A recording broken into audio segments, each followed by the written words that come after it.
سیدنا علی کرم اللہ وجہ وہ عجیب بات فرماتے تھے اے اللہ میرے لیے یہی عزت کافی ہے کہ تو میرا پروردگار ہے۔ اے اللہ میرے لیے یہی عزت کافی ہے کہ تو میرا پروردگار ہے، اور میرے لیے یہی فخر کافی ہے کہ میں تیرا بندہ ہوں۔ میرے لیے یہی عزت کافی ہے کہ تو میرا پروردگار ہے، اور میرے لیے یہی فخر کافی ہے کہ میں تیرا بندہ ہوں۔ اللہ اکبر کبیرہ۔ تو ہمیں ہر طرف سے نگاہیں ہٹا کر اپنے رب کے اوپر نگاہیں جما لینی چاہیے، پھر دیکھیں اللہ رب العزت اپنے وعدوں کو کیسے پورا فرماتا ہے۔ السلام علیکم، آپ دیکھ رہے ہیں ایمان و سکون۔ مزید اس طرح کے ایمان افروز بیانات سننے کے لیے ہمارے چینل کو سبسکرائب کیجئے۔ شکریہ۔ الحمدللہ وکفا وسلام علی عبادہ الذین اصطفى، اما بعد،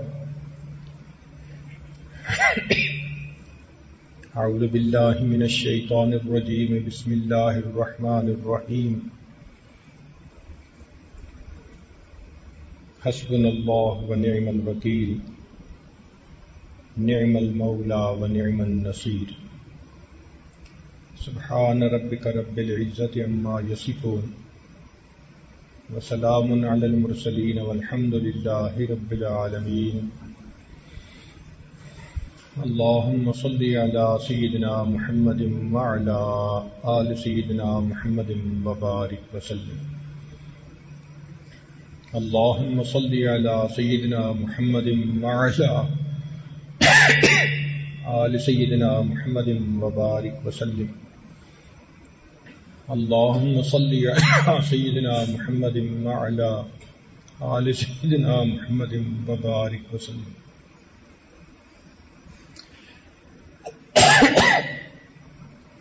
انسان اگر اپنے ارد گرد پھیلی ہوئی اس کائنات پر غور کرے تو یہ جلوہ گاہ یار نظر آتی ہے۔ قدم قدم پر اللہ رب العزت کی قدرت کی نشانیاں نظر آتی ہیں۔ یہ قدرتی مناظر اللہ رب العزت کی صفات کے آئینہ دار ہیں۔ آسمان کی وسعتوں کو دیکھو تو اللہ کی عظمت اور کبریائی سامنے آتی ہے۔ انسان کا ذہن اتنا محدود ہے کہ اگر وہ سوچنا چاہے کہ آسمان کی انتہا کہاں ہے تو دماغ میں نہیں آتا۔ کوئی بھی بندہ سوچے کہ اس کائنات کی وسعت کہاں تک ہے تو دماغ میں سوچ کے کہ وہاں تک ہوگی تو دماغ سوچتا ہے اس سے آگے بھی کائنات ہوگی۔ تو جس انسان کا دماغ اتنا چھوٹا کہ کائنات کی وسعت کو دماغ میں نہیں لے سکتا، وہ اللہ کی ذات کو کیا سمجھ پائے گا؟ ہم اگر سمندر کے تلاطم کو دیکھیں، سمندر کے اندر جو موجیں ایک دوسرے کے اوپر گر رہی ہوتی ہیں تو اس کو دیکھ کر اللہ رب العزت کی رحمت کے بے پایہ سمندر کا اندازہ ہوتا ہے۔ سورج کو دیکھیں جو ہر وقت نور برساتا ہے تو اندازہ ہوتا ہے کہ اللہ آپ کی اپنی ذات کے نور کا کیا عالم ہوگا۔ پھول کو دیکھو تو اللہ رب العزت کا جمال نظر آتا ہے۔ شیر کو دیکھو اللہ رب العزت کا جلال نظر آتا ہے۔ حالانکہ ایک جانور ہے شیر، مگر اتنی اس میں ہیبت ہے، اتنا خوف ہے کہ بندہ قریب سے جاتا ہے تو رونگٹے کھڑے ہوتے ہیں۔ اللہ جس مخلوق کو آپ نے پیدا کیا اس کا جلال اتنا ہے، تو اگر آپ کسی بات پر خفا ہوتے ہوں گے آپ کے جلال کا کیا عالم ہوگا۔ جانوروں کو دیکھیں تو اللہ رب العزت کی فرما برداری کرنے کی سمجھ آ جاتی ہے کہ جس جانور کو اللہ نے جس حیات پر پیدا کیا، پوری زندگی اسی پر گزار دیتا ہے۔ تو ارد گرد دیکھیں تو اللہ رب العزت کی قدرت کی نشانیاں نظر آتی ہیں۔ سچی بات تو یہ ہے کہ اللہ رب العزت بہت بڑے ہیں، جتنا ہم سوچتے ہیں اس سے بھی بڑے، اور سوچیں اس سے بھی بڑے، اس سے بھی زیادہ سوچیں اس سے بھی زیادہ بڑے۔ اس کو کہتے ہیں اللہ اکبر، اللہ سب سے بڑے ہیں۔ آپ سوچیں کہ اذان میں 4 مرتبہ شروع میں کہا جاتا ہے اللہ اکبر اللہ اکبر اللہ اکبر اللہ اکبر۔ یہ 4 مرتبہ کہنے کی حکمت کیا ہے؟ کہ مخلوق 4 طرح سے عناصر، آگ، پانی، ہوا اور مٹی، اسی سے مخلوق بنی۔ تو کچھ مخلوق آگ سے بنی جیسے جن، کچھ ہوا کی مخلوق، کچھ مٹی سے مخلوق، کچھ پانی کی مخلوق۔ تو جب مؤذن اللہ اکبر کہہ رہا ہوتا ہے تو وہ پیغام دیتا ہے کہ آؤ اس پروردگار کی طرف جو آگ اور اس کی مخلوق کی طاقت سے بھی زیادہ طاقت والا ہے، جو مٹی اور اس سے پیدا ہونے والی مخلوق کی طاقتوں سے بھی بڑا طاقت والا ہے، جو پانی اور اس کی مخلوق کی طاقت سے زیادہ بڑی طاقت والا ہے، جو ہوا اور اس کی مخلوق کی طاقتوں سے بھی زیادہ بڑی طاقت۔ کبھی آپ نے پانی کی طاقت دیکھی؟ اللہ اکبر۔ سمندر میں اگر کبھی طوفان آ جائے، بڑے بڑے جہاز الٹے ہو جاتے ہیں۔ ایک چھوٹا سا طوفان آیا تھا، ہماری زبان میں اس کو سونامی کہا گیا، لیکن شہروں کے شہر ختم، بلڈنگز ختم، انسانوں کا نام و نشان مٹ گیا۔ یہ چھوٹا سا طوفان تھا۔ پانی کی اتنی طاقت ہے، آگ اتنی طاقت والی ہوتی ہے کہ جب یہ بڑھتی ہے تو بجھائی نہیں جا سکتی۔ چنانچہ رشیا میں ایک جگہ سفر کرتے ہوئے ہم نے آگ کا ایک شعلہ دیکھا جو پتہ نہیں کتنے فرلانگ اونچا تھا۔ تو میں نے اپنے ساتھی سے پوچھا کہ یہ کیا ہے؟ اس نے کہا جی کہ تیل کا کنواں کھود رہے تھے، ڈگنگ کر رہے تھے، فنی خرابی کی وجہ سے اس میں سے جب تیل نکلنے کا وقت آیا تو آگ لگ گئی۔ اب وہ تیل اتنے پریشر سے نکل رہا ہے کہ آگ لگی ہوئی ہے، پوری دنیا کی کمپنیوں نے کوشش کر لی آگ کو بجھانے کی، سالوں گزر گئے، آج تک آگ نہیں بجھا سکے۔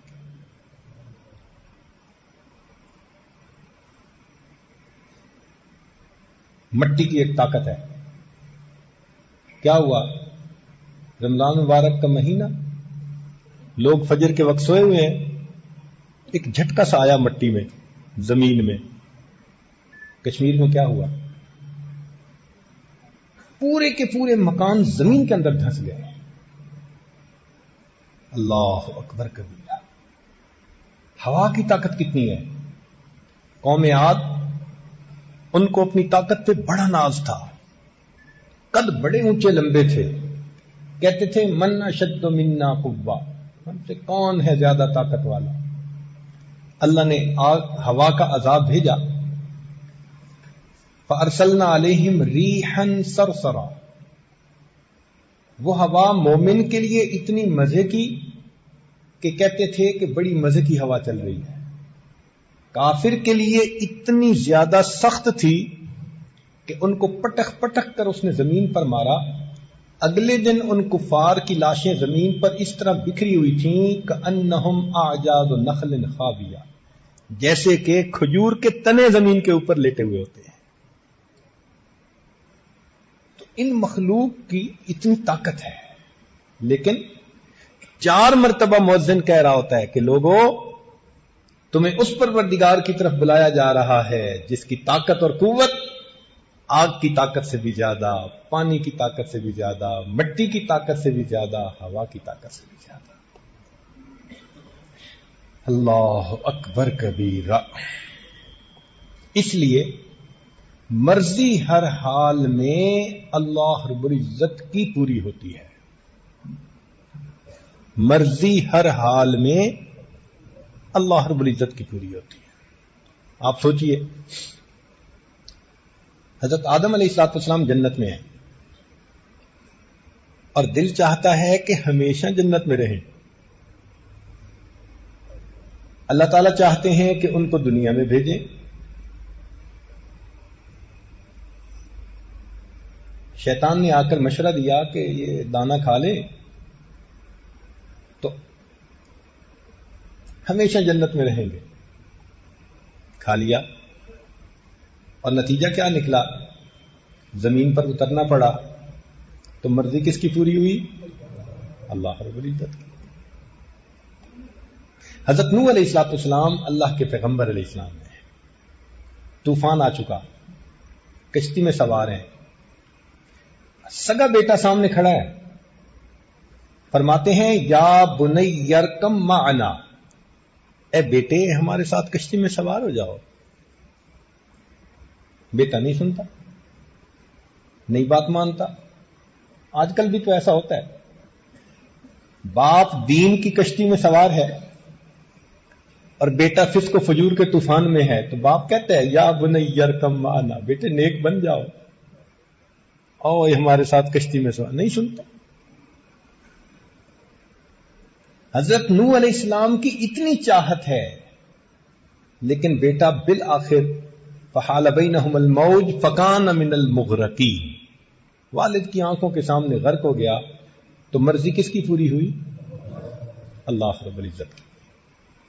ایک موقع پر نبی علیہ السلام نے دل میں ارادہ فرما لیا کہ میں شہد استعمال نہیں کروں گا کہ اس میں ایک خاص قسم کی مہک آتی ہے. جب ارادہ فرما لیا تو رب کریم کی طرف سے محبوبانہ خطاب آ گیا، یا ایھا النبی لم تحرم ما احل اللہ لک تبتغی مرضات ازواجک واللہ غفور رحیم. اس کے بعد نبی علیہ السلام نے دوبارہ شہد کا استعمال شروع فرما دیا تو مرضی کس کی پوری ہوئی؟ تو یہ بات دل میں بٹھا لیجئے کہ اللہ رب العزت سب سے بڑے ہیں اور مرضی ہر حال میں اسی اللہ کی پوری ہوتی ہے. اس لیے اللہ کے سامنے کسی کی بڑائی نہیں چل سکتی. آپ غور کریں کہ دو بندے ایسے ہیں جن کو جنت کی خوشبو نہیں مل سکتی، جو جنت میں قدم نہیں رکھ سکتے. کون؟ ایک مشرک. فیصلہ کر دیا ان اللہ لا یغفر ان یشرک بہ ویغفر ما دون ذلک لمن یشاء. اللہ تعالیٰ مشرک کو معاف نہیں کریں گے، اس کے سوا کوئی گناہ لے کر آئے گا چاہیں گے اللہ معاف کر دیں گے. اور ایک فرمایا حدیث پاک میں کہ لا يدخل الجنہ من کان فی قلبہ مثقال ذرۃ من کبر. جس کے دل میں ذرہ کے برابر بھی تکبر ہوگا وہ جنت میں نہیں داخل ہو سکے گا. نہ متکبر اور نہ متکبر کہتے ہیں جو اپنے کو بڑا سمجھے، اور مشرک کہتے ہیں جو مخلوق میں سے کسی کو بڑا سمجھے. بڑا سمجھتا ہے تو سجدے کرتا ہے نا. تو جس نے اپنے کو بڑا سمجھا اس پر بھی جنت حرام، اور جس نے مخلوق میں سے کسی کو بڑا سمجھا تو بڑا کون ہے؟ اس لیے جب ہم اللہ اکبر کہتے ہیں تو معنی ہوتا ہے کہ نہ میں بڑا نہ کوئی اور بڑا. بڑا کون ہے؟ اللہ رب العزت ہی بڑے ہیں. دن میں 5 مرتبہ مسجد بلایا تاکہ تم دنیا کے کاموں میں لگے ہوئے ہو، شاید سبق تم بھول جاؤ، تمہیں یاد دہانی رہنی چاہیے. اللہ اکبر کے الفاظ سے آؤ اس ذات کی طرف جو سب سے بڑی ذات ہے، تاکہ تمہیں تمہارا مقصد یاد رہے. اسی لیے اس اللہ اکبر کے الفاظ کو سن کر شیطان بھاگتا ہے. مؤذن اللہ اکبر کہتا ہے، حدیث پاک میں آتا ہے، اس کو سنتے ہی شیطان دور بھاگتا ہے. 2 کلام ہیں جن سے بھاگتا ہے، ایک اللہ اکبر اور ایک جب لا حول ولا قوت الا باللہ پڑھا جاتا ہے پھر بھی شیطان بھاگتا ہے، ری خارج ہوتی ہے اس کی۔ اللہ کی عظمتیں اس کے سامنے۔ جبریل علیہ السلام اتنے بڑے ہیں، پر پھیلائیں تو ایک پر سے مشرق کو ڈھانپ دیں اور دوسرے پر سے مغرب کو ڈھانپ دیں۔ زمین پر کھڑے ہوں تو ان کا سر آسمان کی بلندیوں کو چھوئے۔ طاقت اتنی ہے، زمین کے ٹکڑے کو پر سے اکھاڑا اور آسمان کی بلندیوں پر لے جا کر نیچے دے مارا۔ حضرت لوط علیہ السلام کی قوم،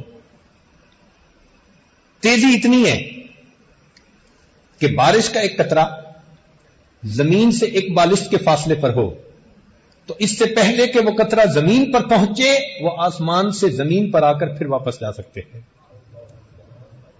اور ان کے بارے میں نبی علیہ السلام نے فرمایا کہ بسا اوقات اس پر اللہ کے جلال کا اتنا غلبہ ہوتا ہے کہ جبرائیل کا قد ایک چڑیا کے برابر بن جاتا ہے۔ اللہ کی عظمت ایسی ہوتی ہے، ان کے کانپتے ہیں وہ اللہ کی عظمت سے۔ ہمیں اپنے دلوں میں اس اللہ کی عظمت کو بٹھانا چاہیے تاکہ گناہوں کا چھوڑنا آسان ہو جائے۔ سری سکتی رحمت اللہ علیہ فرماتے ہیں، میں نے ایک مرتبہ بیان کیا تو ایک نوجوان آیا، کہنے لگا آپ نے ایک فقرہ بولا ہے۔ میں نے کہا فقرہ کیا بولا تھا؟ عجبا لضعیف یعصی قویہ، تعجب ہے اس ضعیف پر جو ایک قوی کی نافرمانی کرتا ہے۔ بندے سے زیادہ ضعیف کوئی نہیں اور اللہ سے زیادہ قوی کوئی نہیں۔ کتنا تعجب ہے کہ ایک ضعیف اس قوی کی نافرمانی کر رہا ہوتا ہے۔ عجبا لضعیف یعصی قویہ۔ تو جب عظمت دل میں بیٹھتی ہے پھر انسان گناہوں سے آسانی سے بچ سکتا ہے۔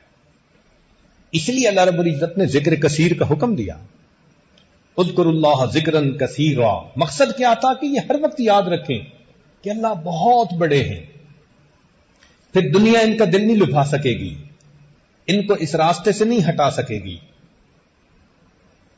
اس لیے مومن بہانے بہانے سے اللہ کی بات چھیڑتا ہے۔ ماں کو دیکھو کہیں بیٹھی ہو بیٹے کا تذکرہ چھیڑ دیتی ہے، میرا بیٹا دودھ کو دودھ کہتا ہے۔ محبت ہے نا؟ بیوی کو خاوند سے محبت، 5 منٹ میں اپنے خاوند کی ساری باتیں دوسری عورت کو بتا دیتی ہے۔ اسی طرح مومن کو اپنے رب سے محبت ہوتی ہے، تو مومن کا بھی یہی حال، جہاں بیٹھتا ہے جہاں جاتے ہیں ہم تیرا فسانہ چھیڑ دیتے ہیں۔ اللہ کا تذکرہ، اللہ کی باتیں، اللہ کی عظمت، اللہ کی نعمتوں کے تذکرے مومن کا شیوا ہوتا ہے۔ آج اللہ رب العزت کے ساتھ محبت کا اظہار کریں گے تو قیامت کے دن پھر اس کا انعام پائیں گے۔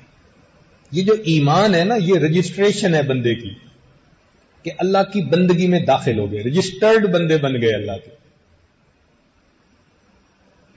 ایک سکول تھا، لائن لگی ہوئی تھی، طلباء لائن میں جا رہے تھے، ایک کھڑکی کے سامنے، تو ہر طالب علم کو جانے پر مٹھائی کا ڈبہ دیا جاتا تھا۔ ایک دیہاتی نوجوان نے دیکھا، طالب لڑکے نے، وہ کھڑکی کے سامنے جانے پر مٹھائی کا ڈبہ ملتا ہے، وہ بھی لائن میں لگ گیا۔ چنانچہ آگے بڑھتے بڑھتے اس دیہاتی کی بھی باری آ گئی۔ جب یہ کھڑکی کے سامنے پہنچا تو مٹھائی کا ڈبہ دینے والے نے کہا کہ اپنا آئی ڈی کارڈ دکھاؤ۔ یہ کہنے لگا وہ کیا ہوتا ہے؟ اس نے کہا جو اسٹوڈنٹ یہاں رجسٹرڈ ہیں ان کا ایک آئی ڈی کارڈ بنا ہوا ہے، ان کو انعام مل رہا ہے، تم اگر رجسٹر نہیں تو جاؤ یہاں سے۔ جیسے اس دیہاتی لڑکے کو افسوس ہوا، اسی طرح آج جس نے اپنے ایمان کو رجسٹرڈ کروا لیا، کل قیامت کے دن اللہ کے سامنے جائے گا، انعام کا ڈبہ پائے گا۔ اور کوئی ویسے ہی لائن میں لگ کے چلا گیا تو اس کو کہیں گے پروو یور آئیڈینٹی۔ کون ہو بھائی، کہاں سے آ گئے، دنیا میں کہاں تھے؟ اسی لیے جیسے بچے کا تعلق ماں سے ہوتا ہے نا، ہر چیز میں اپنی ماں کی طرف دیکھتا ہے. مومن کا تعلق اسی طرح اپنے پروردگار کے ساتھ ہوتا ہے. ہر معاملے میں اللہ پہ نظر، ہر معاملے میں اللہ پہ نظر. ایک بزرگ کہیں تشریف لائے ہوئے تھے تو صاحب خانہ نے اپنے چھوٹے بچے کو اٹھایا ہوا تھا، وہ لے آیا. ان کے پاس کوئی میٹھی چیز تھی، انہوں نے بچے کو دی. بچے نے لینے سے انکار کر دیا. دوبارہ کہا لے لو، بچے نے انکار کر دیا. اب یہ بڑی عجیب چیز ہے. حالانکہ بچے کے اندر ٹیمپٹیشن ہوتی ہے میٹھی چیز کھانے کی، سویٹس کھانے کی. اس کی عمر میں گروتھ کا تقاضا یہ ہے کہ وہ میٹھا کھائے. اس لیے بچے میٹھے کے پیچھے پاگل ہوتے ہیں. لیکن جب اس بچے کو مٹھائی پیش کی تو اس نے باپ کی طرف دیکھا اور مٹھائی لینے سے انکار کر دیا. جب 2 مرتبہ ان بزرگوں نے کہا تو پھر اس بچے کے والد نے بچے کو کہا کہ بیٹے لے لو، یہ ہمارے حضرت جی ہیں. تو جب انہوں نے کہا تو بچے نے اس وقت وہ مٹھائی لے لی. تو ان بزرگوں کی آنکھوں میں آنسو آ گئے. تو وہ صاحب خانہ جو تھا وہ معذرت کرنے لگا، جی بچے نے بدتمیزی کر دی اور آپ سے مٹھائی نہیں لی، آپ اس کو محسوس نہ فرمائیں. وہ کہنے لگے نہیں، اس لیے آنکھ سے آنسو نہیں آئے، بلکہ مجھے یہ خیال آیا کہ اس کے اندر میٹھا کھانے کی چاہت بھی ہے. پھر بھی جب میں نے اس کو 1-2 دفعہ مٹھائی پیش کی، اس نے اپنے ابا کو دیکھا. کاش میرا بھی ایمان ایسا ہوتا کہ میں بھی ہر معاملے میں اپنے ربا کو دیکھ لیتا. ہم بھی تو باہر نکلتے ہیں، نیلی پیلی مٹھائیاں ہوتی ہیں نا، تو وہ مٹھائی کی طرف للچا کے دیکھنے کی بجائے ہم بھی تو ربا کو دیکھیں نا کہ رب چاہتے ہیں تو دیکھوں گا، نہیں چاہتے تو آنکھ اٹھا کے بھی نہیں دیکھوں گا. تو یہ اللہ رب العزت کی عظمت مومن کو دل میں بٹھانی پڑتی ہے. اب یہاں ذہن میں یہ بات رکھیے کہ اللہ رب العزت نے جس طرح اس کائنات کو پیدا کیا تو اس کائنات میں جو حالات عدلتے بدلتے ہیں وہ بھی اللہ کی منشا سے ہوتے ہیں. اللہ تعالیٰ مغیر الاحوال ہے. دن عدلتے بدلتے ہیں. وَتِلْكَ الْأَيَّامُ نُدَاوِلُهَا بَيْنَ النَّاسِ. ہم انسانوں کے درمیان یہ دل عدلتے بدلتے رہتے ہیں. نہ کسی پر ہمیشہ خوشی، نہ کسی پر ہمیشہ غم، نہ ہمیشہ صحت، نہ ہمیشہ بیماری. حالات عدلتے بدلتے ہیں. اور اس لیے بدلتے ہیں کہ اللہ تعالیٰ اپنے بندے کو مختلف حالات میں آزماتے ہیں.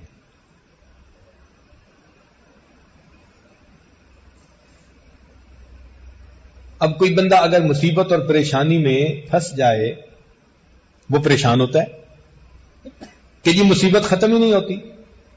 تو اس میں اصول یہ سمجھیں کہ مصیبت اللہ رب العزت ہی کی طرف سے آتی ہے. قُل لَن يُصِيبَنَا إِلَّا مَا كَتَبَ اللَّهُ لَنَا. کہہ دیجئے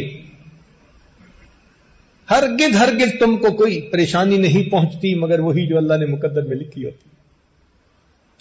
تو جب مصیبت آتی اللہ کی طرف سے ہے تو مصیبت کے ختم ہونے کے لیے رجوع بھی اللہ کی طرف کرنا چاہیے. ہم کیا کرتے ہیں کہ مصیبت تو اللہ کی طرف سے آئی اور اس کے دور کرنے کے لیے مخلوق کے پیچھے بھاگتے. یہاں معاملہ گڑبڑ ہوتا ہے. جس نے پریشانی کے عالم میں اللہ رب العزت کی طرف رجوع کیا اللہ رب العزت اس کے حالات کو سنوار دیتے ہیں. چنانچہ انبیاء کرام کے واقعات قرآن مجید میں تفصیل کے ساتھ بتائے گئے تاکہ لوگوں کو پتہ چل جائے کہ پہلے والی بزرگ ہستیوں پر، مقدس ہستیوں پر بھی حالات آئے، انہوں نے اللہ کی طرف رجوع کیا، اللہ نے ان کے حالات کو ٹھیک کر دیا. ہم بھی ان کے نقش قدم پر چلنے والے بن جائیں. حضرت نوح علیہ السلام تقریباً 1000 سال تک اپنی قوم کو دعوت دیتے رہے اللہ کی طرف.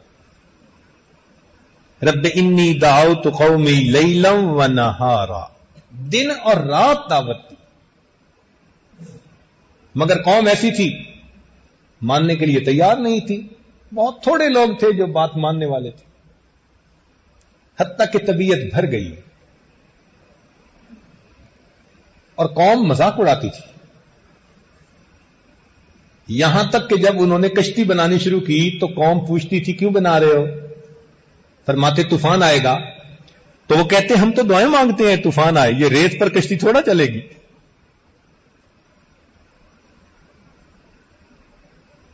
تو حضرت نوح علیہ السلام فرماتے ان تسخروا منا فانا نسخر منکم کما تسخرون، جیسے تم مذاق اڑاتے ہو ایک وقت آئے گا ہم تمہارا مذاق اڑائیں گے۔ تو قوم نے ستا دیا تھا، پتھر مارتے تھے، پتھروں میں دب جاتے تھے، جبریل علیہ السلام بسا اوقات آ کر پتھروں سے ان کو نیچے سے نکالتے تھے، اکیلے تھے۔ کتنا دل پہ انسان کے غم ہوتا ہے، آپ کسی کو چند دن بات سمجھائیں نا آپ تنگ آ جائیں گے۔ 1 سال کی بات نہیں، 2 سال کی نہیں، 1000 سال۔ اللہ اکبر کبیرہ۔ ایک کرب تھا دل میں، ایک غم تھا دل میں، جس نے مغموم بنا دیا تھا حضرت نوح علیہ السلام کو۔ چنانچہ بالآخر انہوں نے اللہ سے دعا کی۔ اللہ تعالیٰ ارشاد فرماتے ہیں وَلَقَدْ نَادَانَا نُوحٌ فَلَنِعْمَ الْمُجِيبُونَ، تحقیق نوح علیہ السلام نے ہمیں پکارا اور ہم بہتر پکار کا جواب دینے والے ہیں۔ وَنَجَّيْنَاهُ وَأَهْلَهُ مِنَ الْكَرْبِ الْعَظِيمِ، ہم نے ان کو اور ان کے اہل خانہ کو کرب عظیم سے نجات عطا کی۔ تو اس کرب سے، ان مصیبتوں سے، دکھ سے بچانے والا کون ہے؟ اللہ رب العزت ہے۔ یہاں ایک اور بات بھی سمجھ لیجیے، حضرت نوح علیہ السلام کے بعد حضرت موسیٰ علیہ السلام اور حضرت ہارون علیہ السلام دونوں پیغمبر فرعون کی طرف بھیجے گئے۔ انہوں نے جا کر دعوت دی، مگر فرعون نے اپنی حکومت کے نشے میں ان کی قوم کو پیس کے رکھ دیا۔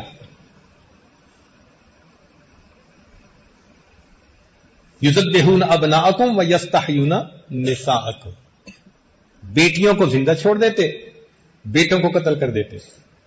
آپ ذرا سوچیں کتنا جابر بادشاہ ہوگا۔ آج کسی کے بچے کو کوئی ناحق قتل تو کروا کے دیکھے، اگلے دن اس کو اپنی حکومت چھوڑنی پڑ جائے گی۔ ایک بچے کے اوپر ایسا پاسبل ہے، اور وہاں سینکڑوں نہیں ہزاروں بچے قتل کروائے، اف نہیں کوئی کر سکتا تھا۔ اس قوم کے اوپر فرعون کا کتنا ہولڈ ہوگا، کتنا جابر بادشاہ ہوگا۔ اس عاجز کو مصر میں فرعون کی لاش دیکھنے کا موقع ملا، یہی اندازاً 6 فٹ کے قریب اس کا قد تھا۔ تاریخ دیکھی، وہ 20 سال کی عمر میں ملک کا بادشاہ بن گیا تھا، اور تقریباً 65 سال ملک کا بادشاہ رہا۔ یہ جو ابتدائے جوانی میں اتنا اختیار مل گیا، اتنا مال مل گیا، اس نے دماغ خراب کر کے رکھ دیا۔ کہا کرتا تھا انا ربکم الاعلی۔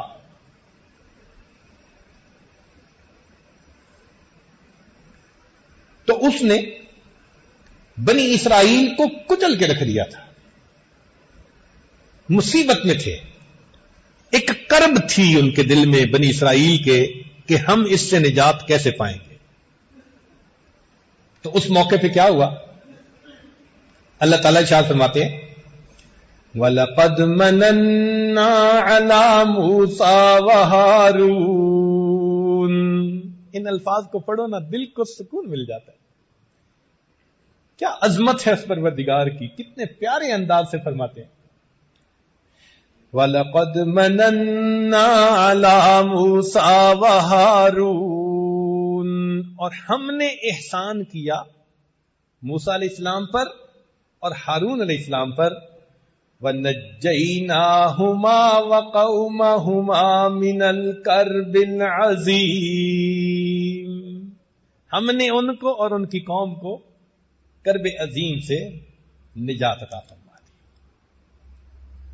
ایک اور واقعہ، حضرت یونس علیہ السلام نے اپنی قوم کو تعلیم دی، تبلیغ کی، قوم نہ مانی، حتیٰ کہ انہوں نے یہ فیل کیا کہ یہ ماننے والے لوگ نہیں۔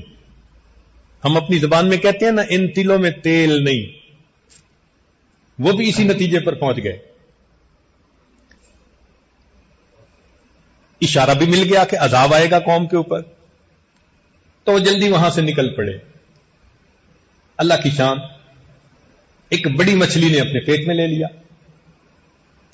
اب پیٹ کے اندر ہیں، کہیں نکل نہیں سکتے، تو اس وقت حضرت یونس علیہ السلام نے اس حصار میں سے نکلنے کے لیے کس کو پکارا؟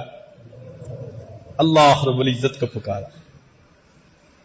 اللہ تعالیٰ ارشاد فرماتے ہیں وَظَنُّونِ إِذْ ذَهَبَ مُغَاضِبًا وَظَنَّ أَن لَّن نَّقْدِرَ عَلَيْهِ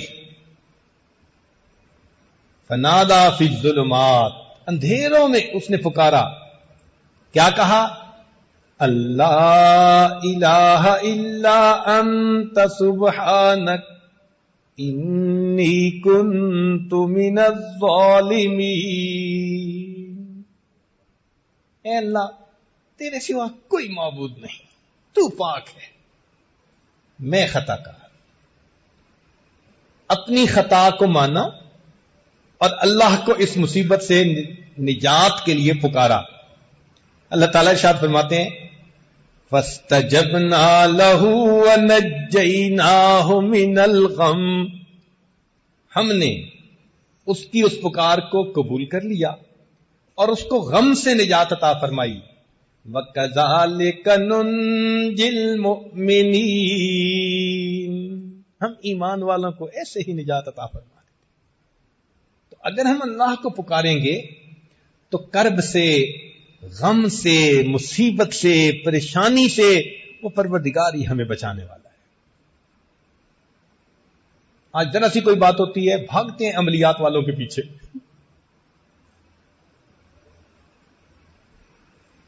کیا فائدہ ایمان خراب کرنے کا؟ جاؤ تو کسی صاحب شریعت بندے کے پاس جاؤ، کم از کم شریعت پہ عمل تو ہو۔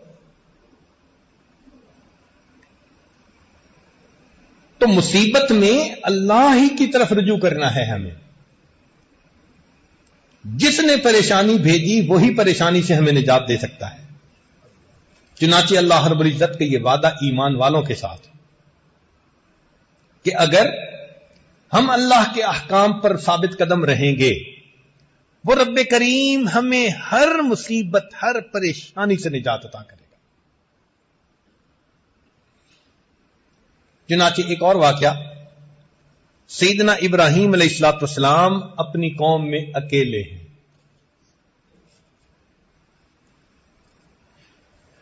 قوم شرک کرتی ہے، نمرود کو خدا مانتی ہے، بتوں کی پوجا کرتی ہے۔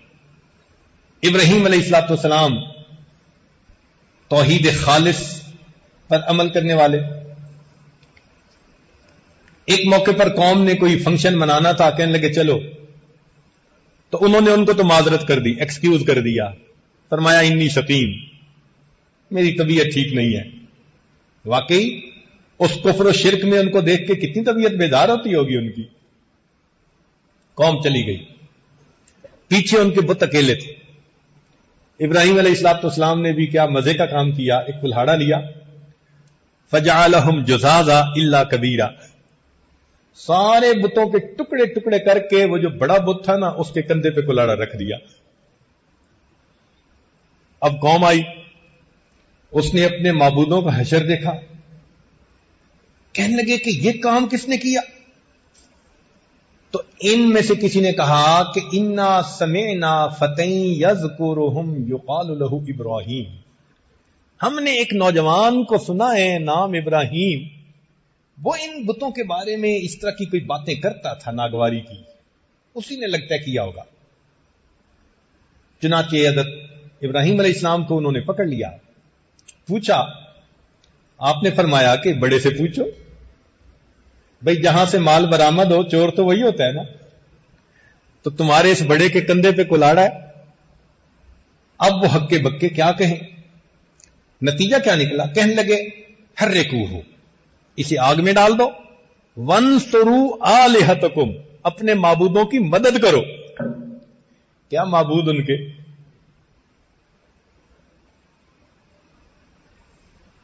پتھر کے بنے ہوئے ہیں، پتلے خدا، موٹے خدا، چھوٹے خدا ہیں، سب کے سب جھوٹے خدا۔ اب اس وقت ابراہیم علیہ السلام کا ساتھ دینے والا کوئی نہیں تھا۔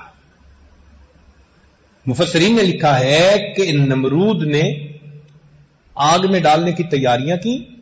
اس زمانے کی عورتیں منت مانتی تھیں، میرا بیٹا ہوا تو ابراہیم کی چتا کے لیے اتنے من لکڑیاں ڈالوں گی۔ لکڑیاں اکٹھی کی گئیں، پہاڑ نظر آتا تھا، آگ لگائی گئی، اتنی آگ تھی کہ کوئی قریب جا نہیں سکتا تھا، جھولے پہ بٹھا کے ڈالا گیا۔ ابراہیم علیہ السلام کو آگ نظر آ رہی ہے، لیکن اللہ کے ساتھ ایمان پختہ تھا۔ سنیے امام قرطبی رحمت اللہ علیہ اس آیت کی تفسیر میں کیا فرماتے ہیں؟ فرماتے ہیں کہ قالوا حرکو، قوم کے لوگوں نے کہا کہ ان کو جلاؤ، لما انقطعوا بالحجت، جب ان کی حجت منقطع ہو گئی، اخذتهم عزت باسم وانصرفوا الى طریق الغشم، تو حمیت الجاہلیہ، وہ ظلم کے طریقے پر چل نکلے۔ وقالوا حرکو، بات تو کر نہیں سکتے تھے، طاقت کے نشے میں، حکومت کے نشے میں کہنے لگے اس کو جلا دو۔ رویہ، یہ روایت ہے، ان قائل هذه المقالۃ هو رجل من الاکراد، فرماتے ہیں کہ یہ بات جو کہنے والا تھا نا کہ ان کو جلاؤ، یہ کرد لوگوں میں سے ایک تھا۔ عراق میں جیسے کرد تھے، ابراہیم علیہ السلام اسی علاقے میں تھے۔ من اعراب فارس، ای من بادیتها، دیہاتی بندہ تھا۔ قال ابن عمر و مجاہد و ابن جریج و یقال اسمہ حیزر، اس کا نام مفسرین نے اس بندے کا حیزر لکھا ہے۔ جس نے یہ بات کہی تھی، فخسف اللہ بہ الارض، اللہ نے اس بندے کو زمین کے اندر دھسا دیا۔ فہو یتجلجل فیہا الی یوم القیامہ، فرماتے ہیں کہ وہ قیامت تک زمین کے اندر دھنسا ہوا چیختا رہے گا۔ وکیل، اور یہ بھی کہا گیا بل قالہ ملکہم نمرود وانصروا آلہتکم، ان کا جو بادشاہ نمرود تھا اس نے کہا کہ اپنے معبودوں کی مدد کرو۔ بتحریک ابراہیم لأنہ یسبھا ویعیبھا، اس لیے کہ ابراہیم علیہ السلام نے ان کے بارے میں ناپسندیدہ الفاظ کہے تھے اور ان میں عیب نکالا تھا کہ پوچھو ان سے، اور وہ تو بتا نہیں سکتے تھے۔ وجاء بالخبر، اور خبر میں یہ بات آئی ہے، ان نمرود بنا سرحن طولہ 80 ذراع، اس نے ایک تالاب بنوایا، گڑا، 80 ہاتھ اس کی لمبائی تھی، وَأَرْضُهُ 40 ذراع، 40 ہاتھ اس کی چوڑائی تھی۔ قال ابن اسحاق وَجَمَعُ الْحَطَبَ شَهْرًا، 1 مہینہ وہ اس میں لکڑیوں کو جمع کرتے رہے۔ ثم اوقدوہ، پھر انہوں نے آگ کو جلایا۔ واشتعلت واشتدت، آگ جل پڑی اور سخت شدت اختیار، بھڑک گئی۔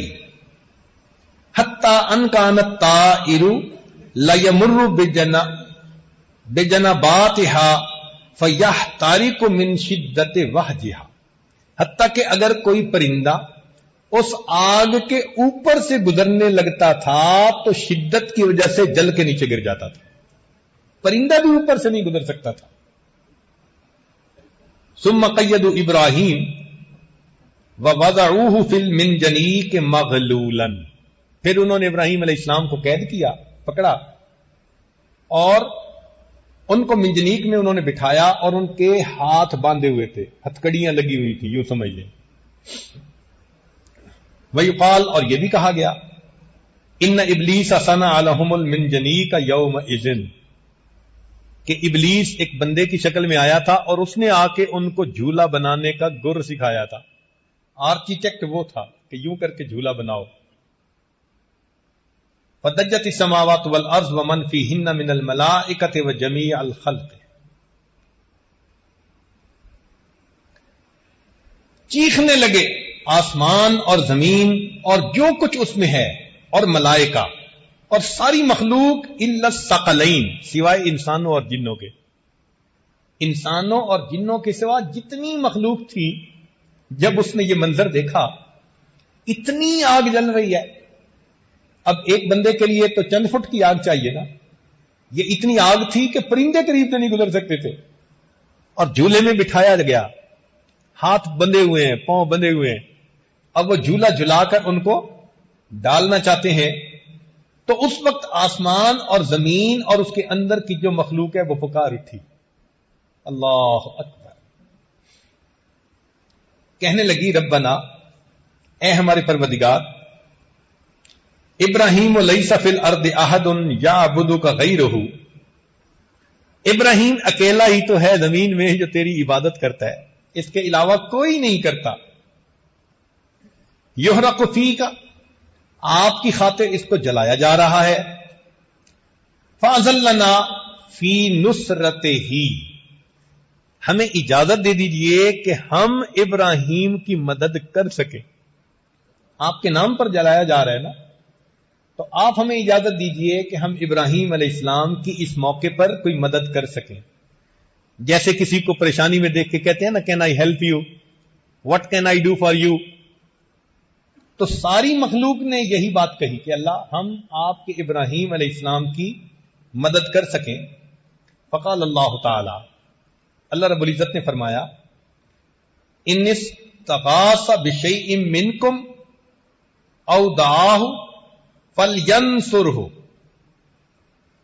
فقد اذنت له فی ذلک، اگر میرا ابراہیم تم سے مدد مانگے یا تمہاری اس دعوت پر مدد کو قبول کرے تو تم مدد کرو، میری طرف سے تم کو اجازت ہے. وَإِن لَّمْ يَدْعُ غَيْرِي، اور اگر وہ میرے کسی غیر کو نہیں پکارتا، فَأَنَا أَعْلَمُ بِهِ وَأَنَا وَلِيُّهُ، تو میں اس کو جانتا ہوں اور میں اس کا سرپرست ہوں. سبحان اللہ.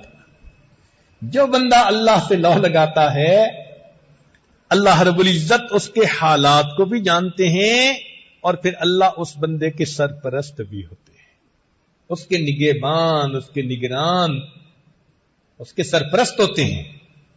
تو اللہ تعالیٰ فرماتے ہیں کہ میں اس کا ولی ہوں.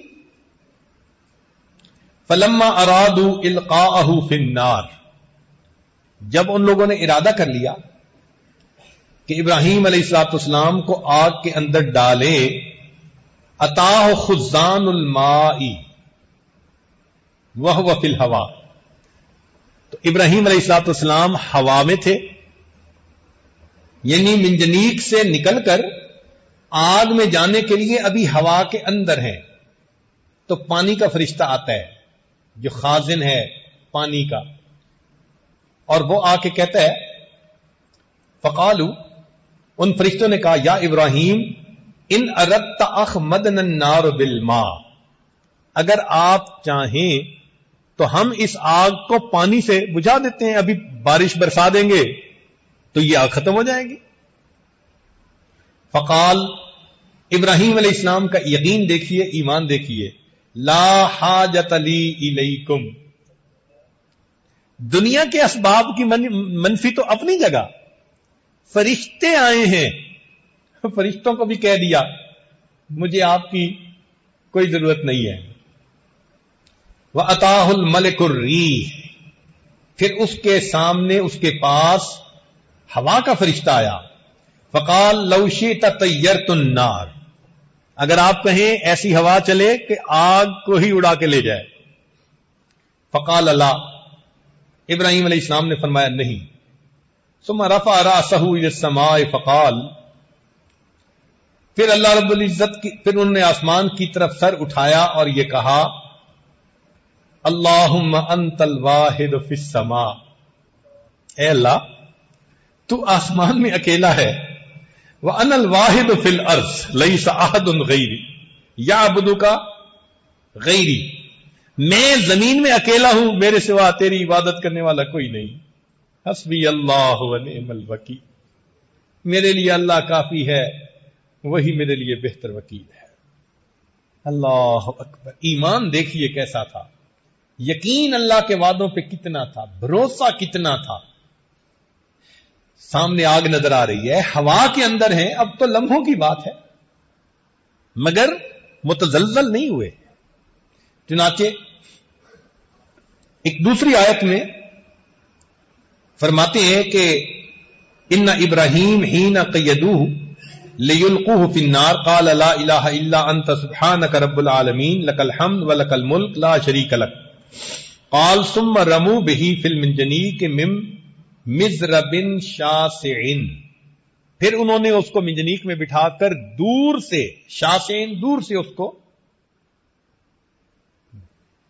آگ کے اندر ڈالا.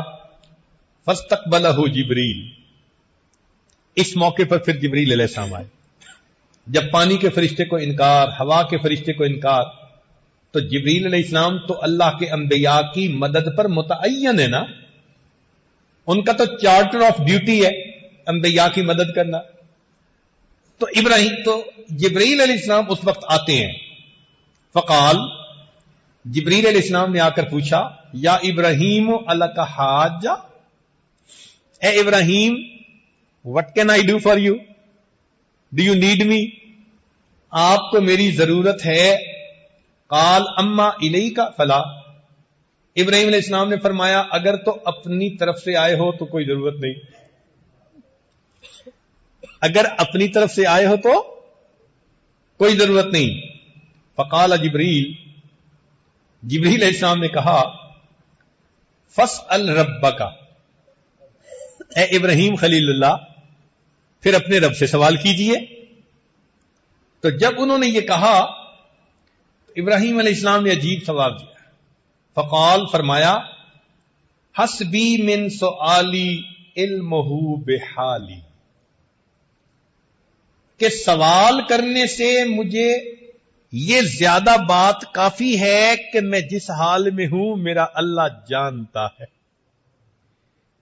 یہ بات میرے لیے کافی ہے، مجھے سوال کرنے کی کیا ضرورت ہے، میرا پروردگار دیکھنے والا، جاننے والا. کیا عجیب جواب دیا ہے. حسبی من سؤالی علمہ بحالی. فقال اللہ تعالی وہو اصدق القائلین یا نار کونی بردا وسلاما علی ابراہیم. رب کریم نے براہ راست آگ کو حکم دیا، اے آگ میرے ابراہیم پر ٹھنڈی اور سلامتی والی ہو جا. قال بعض علماء نے یہ لکھا کہ فرمایا کہ جعل اللہ فیہا بردن یرفع حرہا، اللہ نے اس میں ٹھنڈ پیدا کر دی جس نے گرمی کو ختم کر دیا. وحرن یرفع بردہا، اور ایسی گرمی جس نے ٹھنڈک کو ختم کر دیا، یعنی ایئر کنڈیشن. آپ آج کے زمانے میں اس کو یوں کہہ سکتے ہیں، نہ آگ محسوس ہوتی تھی نہ یخ ٹھنڈ محسوس ہوتی تھی، بہت ہی ایئر کنڈیشن قسم کا اس میں ماحول بنا دیا گیا. فصارت سلامن علی، چنانچہ ابراہیم علیہ السلام پر وہ سلامتی والی بن گئی. قال ابو العالیہ ولو لم یقل بردم و سلاما لکان بردھا اشد علیہ من حرہا، کہ اگر اللہ تعالیٰ بردم و سلامن ساتھ نہ کہتے نا تو اتنی ٹھنڈی ہو جاتی کہ ابراہیم علیہ السلام ٹھنڈ سے مر جاتے. تو بردن اکیلا نہیں کہا، وسلاما، اور سلامتی والی بھی کہا. لو لم یقل علی ابراہیم، اور اگر اللہ تعالیٰ علی ابراہیم نہ کہتے لکان بردھا باقین علی الابد، اس جگہ کی ٹھنڈک قیامت تک اسی طرح موجود رہتی. تو فرمایا علی ابراہیم، یعنی ابراہیم جب تک تھے اس وقت تک ٹھنڈی. اللہ اکبر کبیرہ. وذکر بعض العلماء، بعض علماء نے یہ لکھا ہے کہ ان اللہ تعالی انزل زربیہ من الجنت فبسطها فی الجحیم. اللہ تعالیٰ نے جنت سے مخملی چادر جیسے زرابی و مبسوطہ، تو وہ چادر اتر یعنی پہنچائی اور اس کو اس آگ کے اندر بچھا دیا گیا ابراہیم علیہ السلام کے لیے.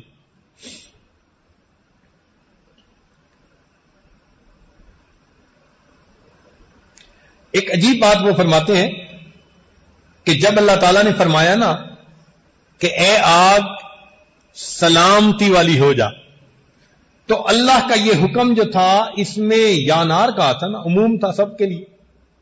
تو کہتے ہیں کہ اس حکم کے آتے ہی ابراہیم علیہ السلام کی آگ کے ساتھ پوری دنیا میں جہاں آگ جل رہی تھی ہر آگ بجھ گئی، کہ شاید یہ حکم مجھے دیا جا رہا، شاید یہ حکم میرے مالک کا مجھے دیا جا رہا. اللہ اکبر کر، اس مالک ملک کی عظمت کیا ہے. تو اللہ رب العزت انسان کو مصیبتوں سے بچاتے ہیں. دنیا کے ظاہری اسباب اگر نہ بھی ہوں، براہ راست اللہ تعالیٰ اسباب کو حکم فرما کر بندے کے فیور میں ان کو بنا دیتے. تو یہاں سے یہ بات سمجھ میں آئی کہ ہمیں اللہ رب العزت کے اوپر پکا یقین رکھنا چاہیے، اس کے وعدوں پہ بھروسہ رکھنا چاہیے. اس کے وعدے ہر حال میں سچ ثابت ہوتے.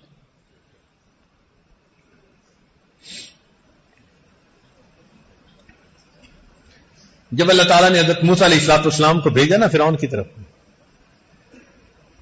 تو اس وقت ایک بات کہی، فرمایا لا تخافا. یہ تسنیہ کا صیغہ ہے. موسیٰ علیہ السلام، ہارون علیہ السلام دونوں کو حکم ہو رہا ہے کہ تم دونوں خوف نہ کھاؤ. اننی معکما، میں تم دونوں کے ساتھ ہوں. اسمع و ارا، فرعون جو بات کہے گا میں سنوں گا، جو عمل کرے گا میں دیکھوں گا. جب میں دیکھنے اور سننے والا ہوں اور تمہارے ساتھ ہوں، تمہیں گھبرانے کی کیا ضرورت ہے. تو مومن کے ساتھ اللہ کا یہ وعدہ ہے کہ جو اللہ کے حکموں پر ثابت قدم رہے گا، اس کے ساتھ جو بھی پنگا لے گا اللہ اس کو دیکھے گا اور اللہ اس کو سنے گا. اور جب اللہ ساتھ ہے تو پھر پریشانی کس بات کی. اس لیے ایمان والوں کو اللہ رب العزت نے تسلی دے دی کہ میرے بندے اپنے دل میں پرسکون ہو جائیں.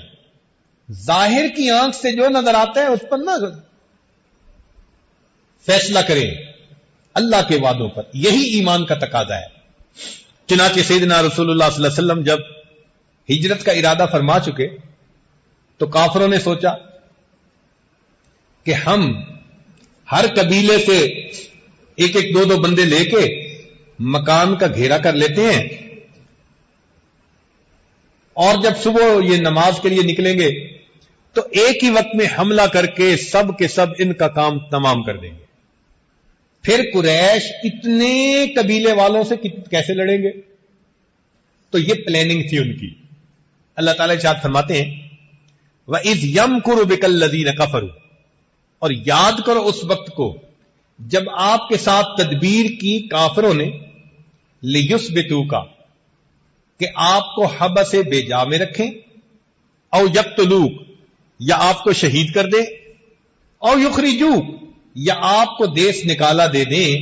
وَيَمْكُرُونَ وَيَمْكُرُ اللَّهُ، انہوں نے بھی تدبیر کی، اللہ نے بھی تدبیر کی. واللہ خیر الماکرین، اللہ تعالیٰ بہتر ہے سب سے تدبیر کرنے. نبی علیہ الصلوۃ والسلام تشریف لے آتے ہیں، پتہ ہی نہیں چلتا ان کو.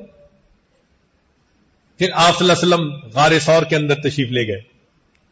جب انہیں صبح کے وقت پتہ چلا کہ نبی علیہ الصلوۃ والسلام تو چلے گئے، انہوں نے 200 اونٹ کا انعام متعین کیا کہ 200 اونٹ نبی علیہ السلام کو ڈھونڈنے پر اور 200 اونٹ صدیق اکبر عنہ کو ڈھونڈنے پر، الگ الگ انعام۔ 400 اونٹوں کا انعام اس زمانے میں بہت بڑا انعام تھا۔ چنانچہ یہ بات سن کر مکے میں کوئی ایسا قبیلہ نہیں تھا، کوئی خاندان نہیں تھا، کوئی گھر نہیں تھا جس کا کہ نوجوان تلاش کرنے کے لیے پیچھے نکلنا پڑا ہو۔ اور وہ جبل ثور پہ بھی پہنچ گئے، مگر اللہ رب العزت نے اپنے حبیب صلی اللہ علیہ وسلم کی حفاظت فرما دی۔ چنانچہ علماء نے لکھا ہے کہ نبی علیہ السلام کی حفاظت اللہ نے کیسے فرمائی۔ اخرج ابن سعد و ابن مردوے ان ابن مصعب قال ادرکت انس بن مالک و زید بن ارقم والمغیرۃ بن شعبہ فسمعتهم يتحدثون ان النبي صلی اللہ علیہ وسلم لیلۃ الغار، کہ جب نبی علیہ الصلوۃ والسلام غار میں تھے جس رات آپ وہاں پر روپوش ہوئے، امر اللہ شجرۃ فنبتت فی وجہ النبی فساترتہ، اللہ تعالیٰ نے ایک پودے کو حکم دیا، وہ پودا اگایا اور نبی علیہ الصلوۃ والسلام کے چہرے کو ڈھانپ لیا، یعنی سامنے غار کے دروازے پر ایک پودا اگایا اللہ کے حکم سے۔ وَأَمْرَ اللَّهُ الْعَنْكَبُوتَ فَنَسَجَتْ فِي وَجْهِ النَّبِيِّ صلی اللہ علیہ وسلم فَسَتَرَتْهُ، اللہ تعالیٰ نے مکڑی کو حکم دیا، اس نے غار کے دروازے کے اوپر جالا بن دیا اور نبی علیہ الصلوۃ والسلام کو چھپا لیا۔ وَأَمَرَ اللَّهُ حَمَامَتَيْن،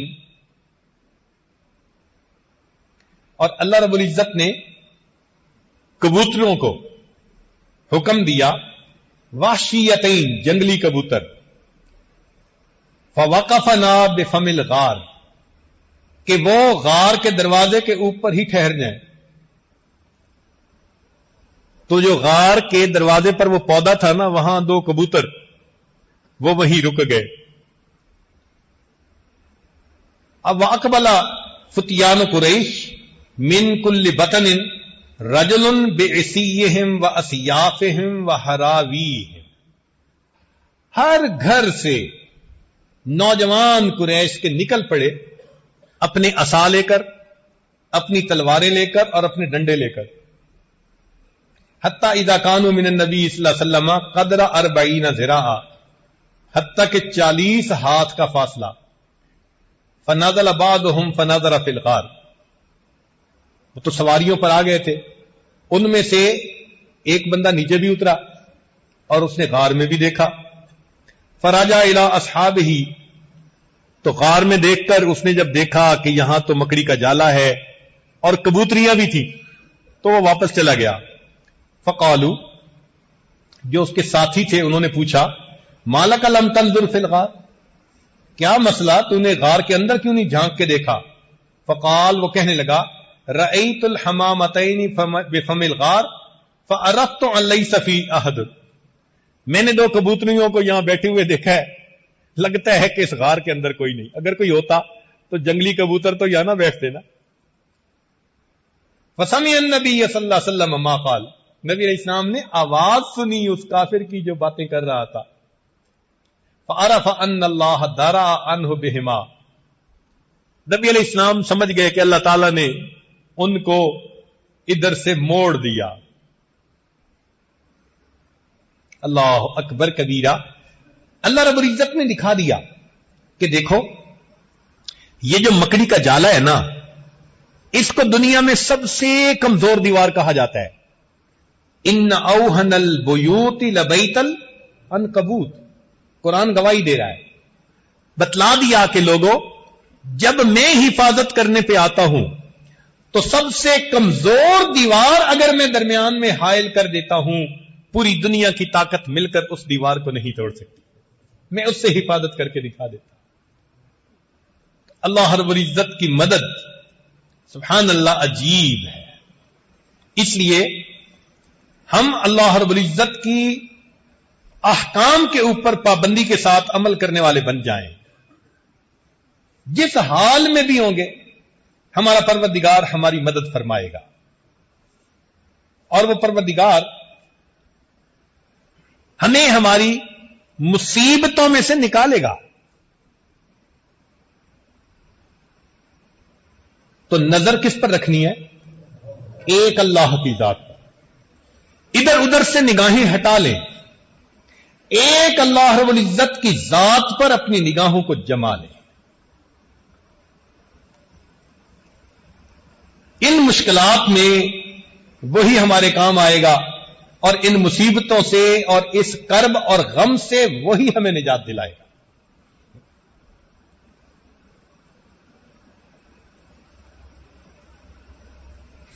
اللہ رب العزت قرآن مجید میں ایمان والوں کے ساتھ کچھ وعدے فرماتے ہیں.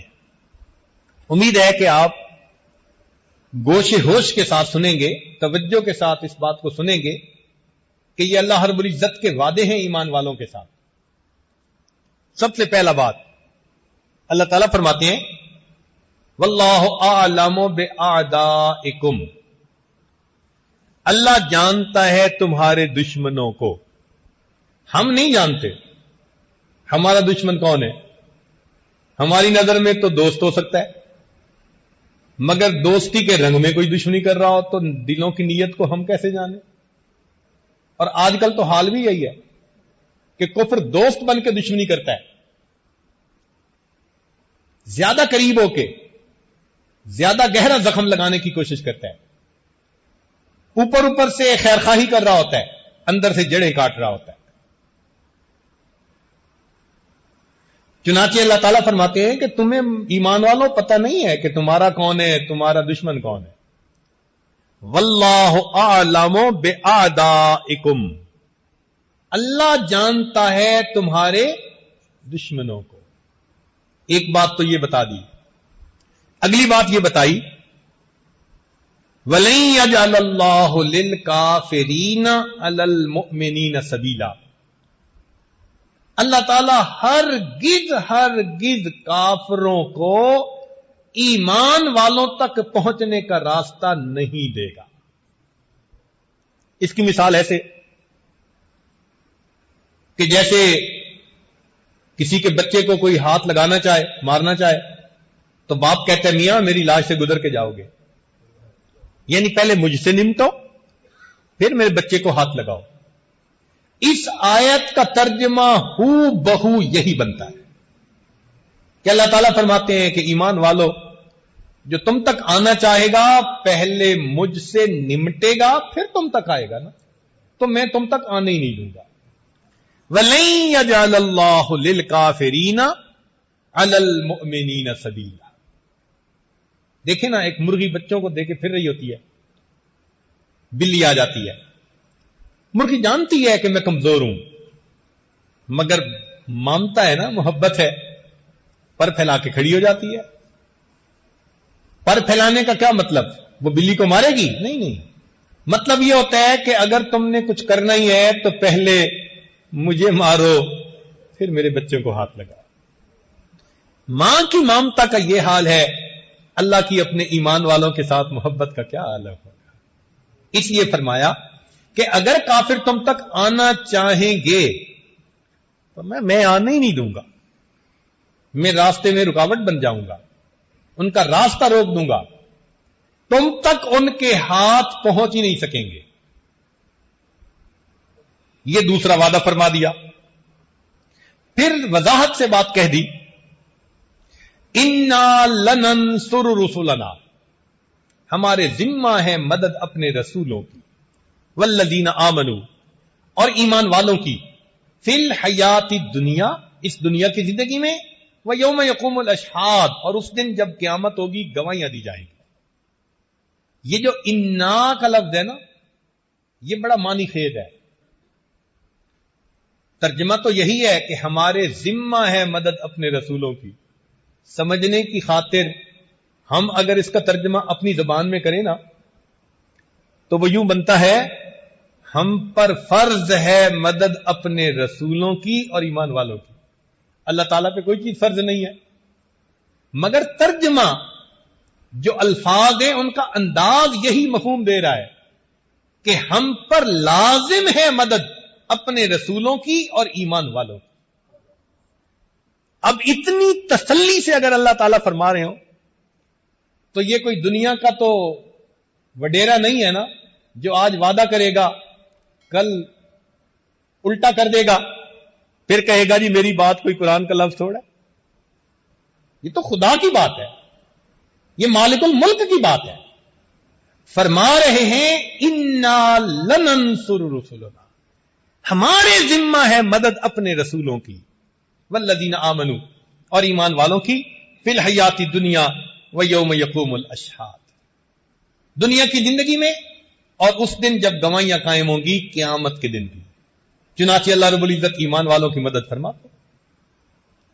جنگ یرموک میں ایک موقع ایسا آیا کہ ایمان والے بہت تھوڑے تھے تعداد میں اور نصارہ بہت زیادہ تھے۔ مورخین نے لکھا ہے کہ جیسے سفید گھوڑے کے جسم پہ چھوٹا سا کالا داغ ہوتا ہے، سفیدی کی طرح دشمن تھے اور چھوٹے کالے داغ کی طرح مسلمانوں کی تعداد تھی۔ یہ تھے کوئی چند ہزار، 5-7 ہزار، اور وہ تھے کئی لاکھ کی تعداد میں، اور مقابلہ تھا۔ اس موقع پر جو وہاں امیر لشکر تھے انہوں نے حضرت عمر رضی اللہ عنہ کو خط لکھا کہ ہم بہت تھوڑے، کچھ کمک بھیج دیجیے۔ تو عمر رضی اللہ تعالیٰ عنہ نے اس کے جواب میں ایک خط لکھا اور نبی علیہ السلام کی صحبت کا حق ادا کر دیا۔ خط میں کیا لکھا؟ فرمایا قد جاءنی کتابکم، تمہارا مکتوب مجھے ملا ہے، تستمدوننی، جس میں تم نے مجھ سے مدد طلب کی ہے، وانی ادلکم علی من هو اعز نصرا واحسن جندا، اور میں تمہیں اس ذات کے بارے میں بتاتا ہوں، اس کا پتہ دیتا ہوں کہ جو سب سے زیادہ غالب آنے والی ذات ہے اور سب سے بہترین لشکر رکھنے والی ذات ہے۔ اللہ عز و جل، وہ اللہ رب العزت کی ذات ہے۔ فاستنصروہ، تم اللہ سے مدد مانگو۔ فإن محمدًا صلی اللہ علیہ وسلم قد نصر فی یوم بدر فی اقل من عدتکم، اور نبی علیہ الصلوۃ والسلام میدان بدر میں تھوڑے تھے مگر اللہ نے ان کی مدد فرمائی، لہذا تم اسی اللہ پر نظر رکھو۔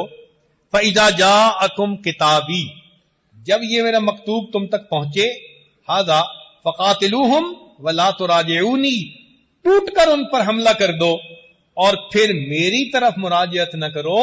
حضرت عمر رضی اللہ عنہ کا خط پہنچنا تھا، ایمان والوں نے اگلے دن قدم اٹھا گیا اور اللہ کی ایسی مدد آئی کہ اللہ نے جنگ یرموک میں کامیاب فرما دیا۔ اللہ کی مدد آپ غور کیجئے کیسے عمر رضی اللہ عنہ جانتے تھے کہ قلت اور کثرت کا مسئلہ نہیں ہے، معاملہ ہے اللہ کی مدد کا۔ جس پلڑے میں اللہ کی مدد کا وزن اتر آتا ہے وہ پلڑا ساری کائنات سے بھاری ہو جاتا ہے۔ انہوں نے سبق دکھا دیا۔ آج ہمیں بھی یہی سبق سیکھنے کی ضرورت ہے کہ ہم ایسے نیک بنے کہ اللہ رب العزت کی مدد ہمارے ساتھ آ جائے۔ مدد آ گئی پھر خیر ہے، سینکڑوں سال کے مشاہدے غلط ثابت ہو جائیں گے، بڑی بڑی سپر پاور کو اللہ تعالیٰ آنکھوں کے سامنے صفر پاور بنا دیں گے۔ یہ ایمان بڑی مضبوط چیز ہے۔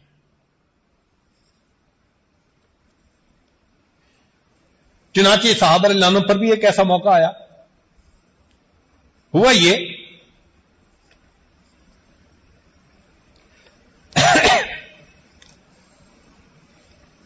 کہ قریش مکہ نے یہ سوچا کہ یہ چھوٹی سی جماعت ہے، ہم سب مل کے جاتے ہیں اور جا کے ان کا قصہ تمام کر دیتے ہیں۔ چنانچہ سارے قبائل کو لے کر آ گئے۔ اس کو جنگ احزاب کہتے ہیں، یعنی پوری دنیا کو لے کے آ گئے، یوں سمجھ لے۔ جب لوگوں نے یہ سنا نا کہ مسلمانوں کے خلاف اتنا بڑا لشکر آ گیا، سنیے ذرا، قرآن مجید میں اللہ تعالیٰ فرماتے ہیں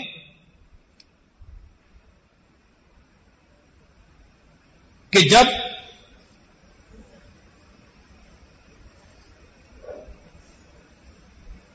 ہاں جی، تو بات چل رہی تھی کہ اللہ تعالیٰ فرماتے ہیں کہ ہم ایمان والوں کی مدد فرماتے ہیں. تو اللہ رب العزت کی مدد جنگ بدر میں بھی ہوئی.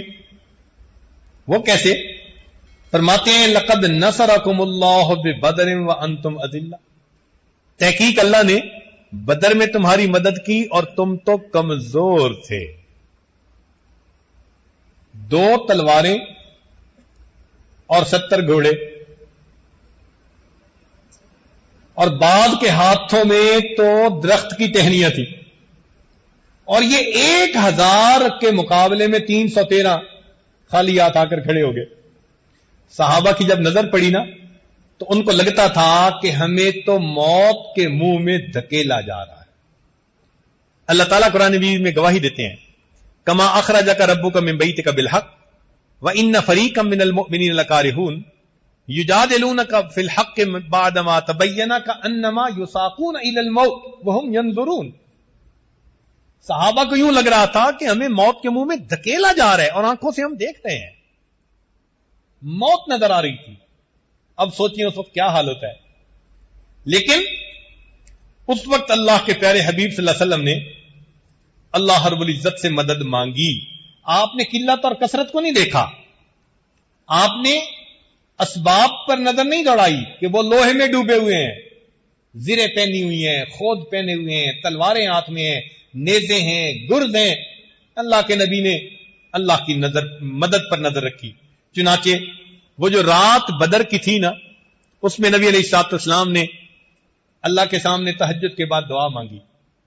حضرت ابو بکر صدیق عنہ وہ آپ صلی اللہ علیہ وسلم کے خیمے کے باہر سیکیورٹی گارڈ کی ڈیوٹی دے رہے تھے. نبی علیہ الصلوۃ والسلام نے دعا مانگتے ہوئے فرمایا ان ابن عباس رضی اللہ عنہما قال قال النبی صلی اللہ علیہ وسلم وهو فی قبۃ اللهم انی انشدک عہدک ووعدک. اے اللہ میں آپ کو آپ کے عہد اور آپ کے وعدے کا واسطہ دیتا ہوں. دیکھا اللہ نے وعدہ کیا ہوا نا میں مدد کروں گا. تو اللہ کے نبی صلی اللہ علیہ وسلم نے کیا بات کہی؟ اے اللہ میں آپ کو آپ کے عہد اور آپ کے وعدے کا واسطہ دیتا ہوں. اللہم ان شئت لم تعبد بعد اليوم. اے اللہ اگر تو چاہے کہ کفار ہمیں مٹا دے تو پھر آج کے بعد دنیا میں تیری عبادت کرنے والا کوئی نہیں رہے گا. مرضی تو آپ ہی کی چلنی ہے نا. فاخذ ابو بکر بیدہ، جب نبی علیہ السلام نے یہ دعا مانگی نا تو صدیق اکبر آگے بڑھے، نبی علیہ السلام کا ہاتھ پکڑ کے کہا فقال حسبک یا رسول اللہ. اے اللہ کے رسول صلی اللہ علیہ وسلم آپ کے لیے یہ دعا کافی ہے.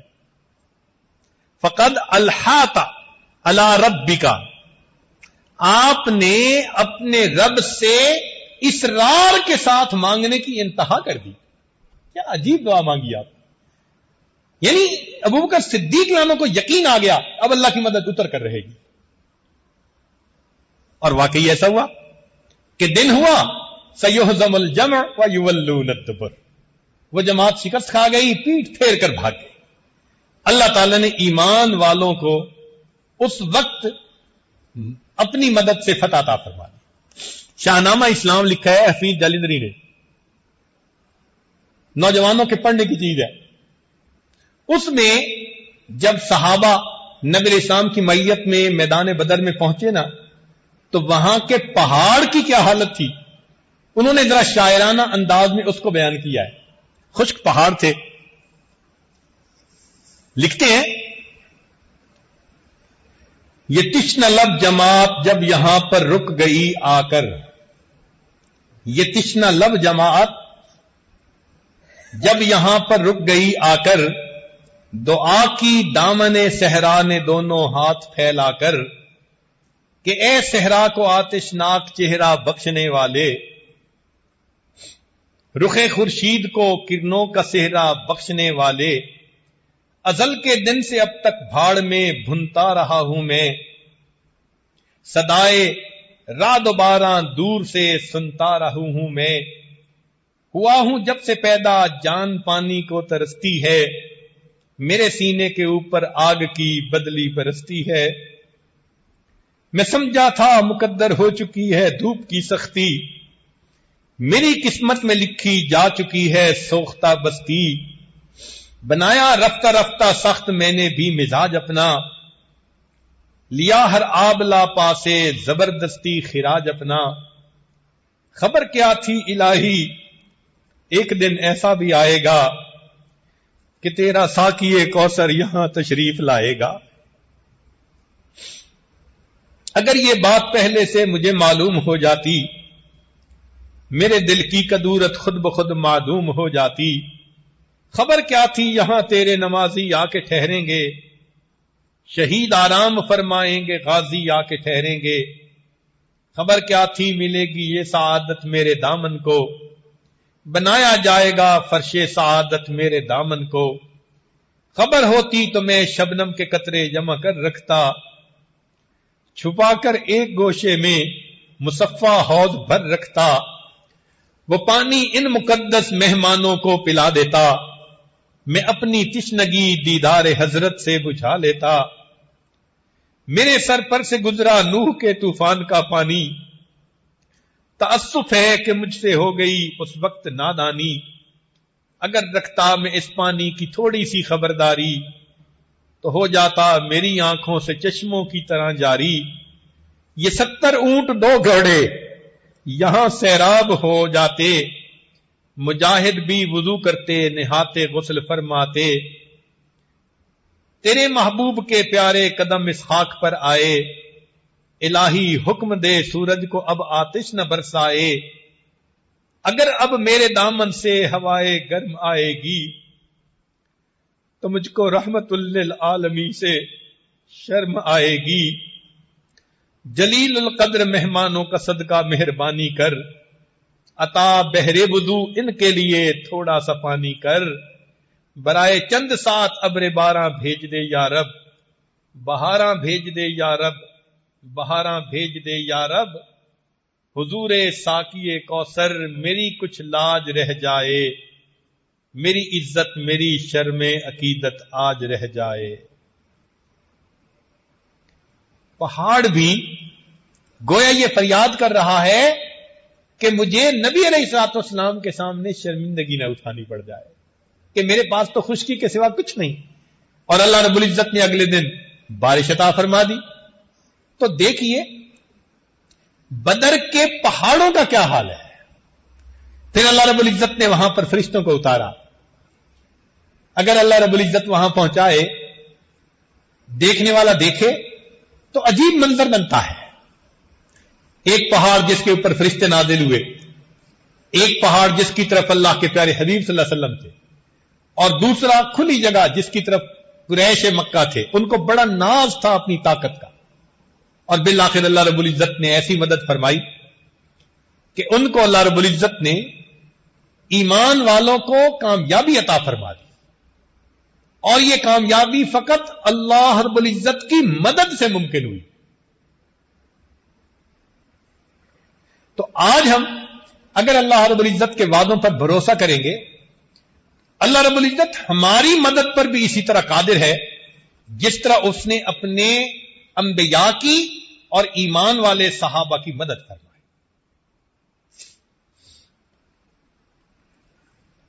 تو غزوہ احزاب میں پھر کافر آ گئے کہ سارے قبیلوں کو لے کر چلتے ہیں اور ایک ہی وقت میں ایمان والوں کو ختم کراتے ہیں۔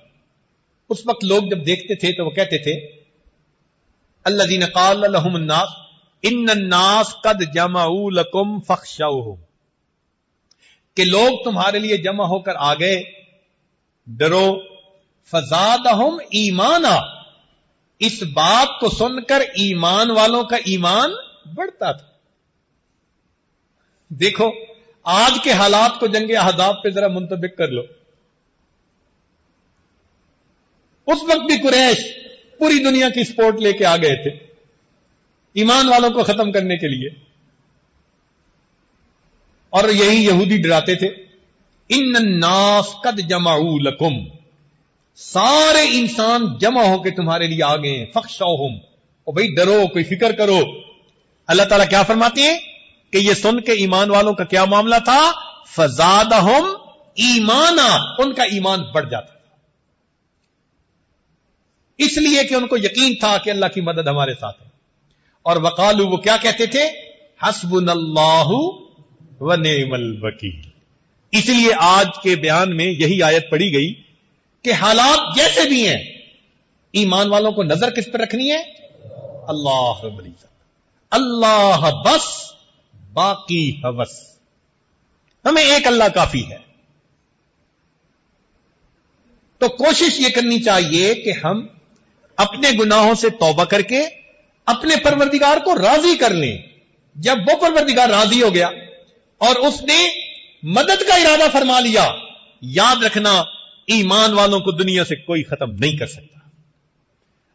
اللہ تعالیٰ ارشاد فرماتے ہیں فَانْقَلَبُوا بِنِعْمَةٍ مِّنَ اللَّهِ، یہ ایمان والے لوٹے اللہ کی نعمت کے ساتھ، وَفَضْلٍ لَمْ يَمْسَسْهُمْ سُوءٌ، اور فضل کے ان کو مس نہیں کیا برائی نے، وَاتَّبَعُوا رِضْوَانَ اللَّهِ وَاللَّهُ ذُو فَضْلٍ عَظِيمٍ، اللہ تعالیٰ بڑے فضل والا ہے.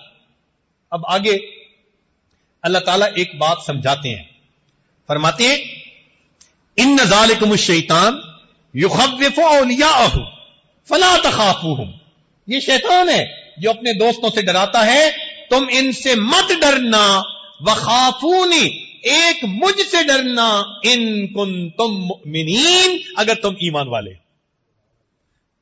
تو ہمیں ڈرنا کس سے ہے؟ ایک اللہ رب العزت سے ڈرنا ہے. اس کی مدد اگر ہمارے ساتھ ہو گئی تو دنیا کا کوئی بھی بندہ ہمارا بال بیکا نہیں کر سکتا. اس لیے ایک حدیث پاک میں نبی علیہ الصلوۃ والسلام نے یہ بات سمجھائی. توجہ سے سنیے گا. عبداللہ ابن عباس رضی اللہ عنہ فرماتے ہیں میں سواری پہ نبی علیہ السلام کے پیچھے سوار تھا، ردیف تھا، پیچھے تھا. نبی علیہ السلام نے فرمایا یا غلام، اے لونڈے، اے لڑکے، انی اعلمک کلمات، میں تجھے چند باتیں سکھاتا ہوں، احفظ اللہ یحفظ کا، تو اللہ کی حفاظت کر، اللہ تیری حفاظت کرے گا. یعنی تو اللہ کا دھیان رکھ، اللہ تیری حفاظت کریں گے. احفظ اللہ تجدہ تجاہک، تو اللہ کی بات کو مان، اللہ کو اپنے سامنے پائے گا. اذا سألت فاسأل اللہ، جب تم نے مانگنا ہو تو کس سے مانگو؟ اللہ سے مانگو.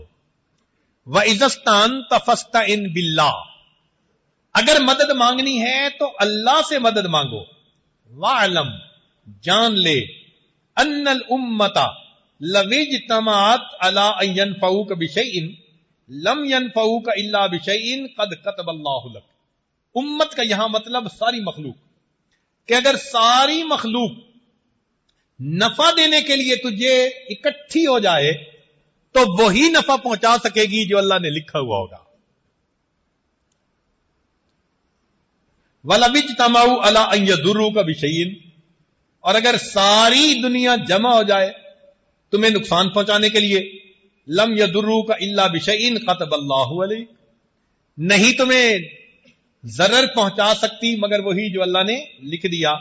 رُفِعَتِ الْأَقْلَامُ، قلم اٹھا لی گئی، وجفت الصحف، اور صحیفے کی سیاہی خشک ہو چکی. لکھنا تھا جو اللہ نے لکھا جا چکا. لہذا اب پوری دنیا تمہیں نہ نفع دے سکتی ہے نہ نقصان دے سکتی ہے. اگر کچھ ہو سکتا ہے تو اللہ کی مشیت کے ساتھ ہو سکتا ہے. تو ہمیں اگر مدد مانگنی ہے تو کس سے؟ اپنے پروردگار سے مدد مانگنی ہے. اس لیے حضرت موسیٰ علیہ السلام سے جب قوم نے کہا تھا نا کہ ہمیں تو آپ کے آنے سے پہلے بھی مصیبت تھی اور آپ کے آنے کے بعد بھی، اوذینا من قبل ان تأتینا ومن بعد ما جئتنا، تو حضرت موسیٰ علیہ السلام نے اس کے جواب میں کیا کہا تھا؟ قال موسیٰ لقومہ، موسیٰ علیہ السلام نے اس قوم کو یہ فرمایا استعینوا باللہ واصبروا، اللہ سے مدد مانگو اور صبر اختیار کرو. دو باتیں کہی جا رہی ہیں، مدد کس سے مانگو اور دوسری بات کیا کرو؟ سبحان اللہ. استعینوا باللہ واصبروا، چنانچہ جب قوم نے صبر کیا، اللہ سے مدد مانگی، اللہ نے مدد کر دی. ہمیں بھی یہی حکم دیا گیا. قرآن عظیم الشان، اللہ تعالیٰ ارشاد فرماتے ہیں وَاسْتَعِینُوا بِالصَّبْرِ وَالصَّلَاةِ،